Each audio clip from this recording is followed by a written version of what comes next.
Do you know who else has had a pretty high level of cultural impact?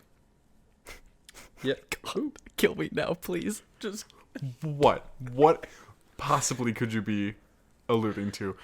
David, I swear to God, if you're going into any of these, if there are 2 docuseries that I will kill you if you transition into cultural first impressions, we're going to be talking about Leaving Neverland. You motherfucker.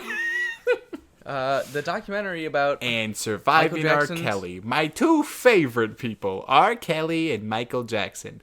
This summer, the Weinstein Company presents. Speaking of Weinstein, he's also doing a doc this year. Did you know that? I'm not surprised by it. Yeah, it's going to be very interesting. So Leaving Neverland is the 4-hour documentary that HBO broke up into 2 parts. Talking about Micahel Jackson's relationship with 2 young boys, coming from the mouth of the 2 young boys now grown older. It's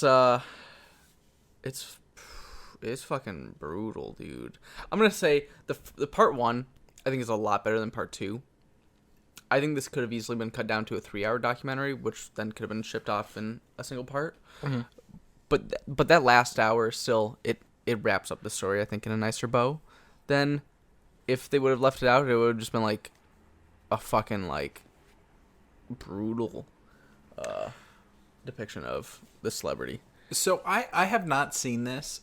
What I do want to say to anyone listening is, with any sort of series like this that's like, oh, the big truth is out, there's always like a lot of them they definitely have a certain agenda they'd like to push on, and a lot of times they have a great deal of evidence to support that, but always go into things like that in mind.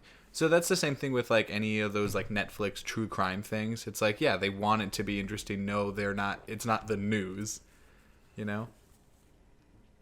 Yeah. So it's supposed to be entertaining, and some of that is going to be with shock value.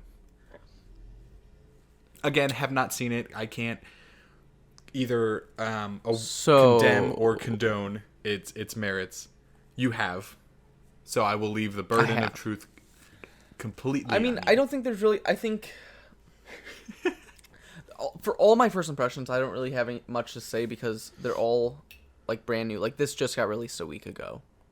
So I think if you know what it's about and that sounds interesting, then you should watch it. Like, for somebody from like my age range who like lived through all these like weird phases in Jackson's Bobo the monkey life, it's really interesting to get the context. Do you remember watching this documentary? Do you remember Bobo the monkey? Yeah.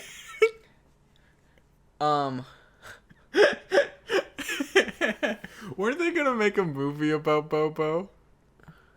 Were they?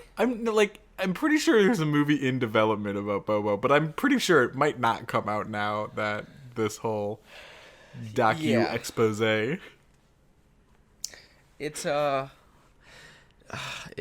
It's hard, dude. Like, there were some scenes that were like extremely hard to actually like watch and listen to. Damn. What a potentially scathing, excessively positive, or exceedingly middling review of that movie you just heard. If you want to hear more that could potentially fit into any of those categories, click this box, which has more reviews and clips from the main show. We also got our weekly mini episodes over here in this box. And make sure to click the circle in the middle to subscribe to the channel so you never miss out on another episode in the future.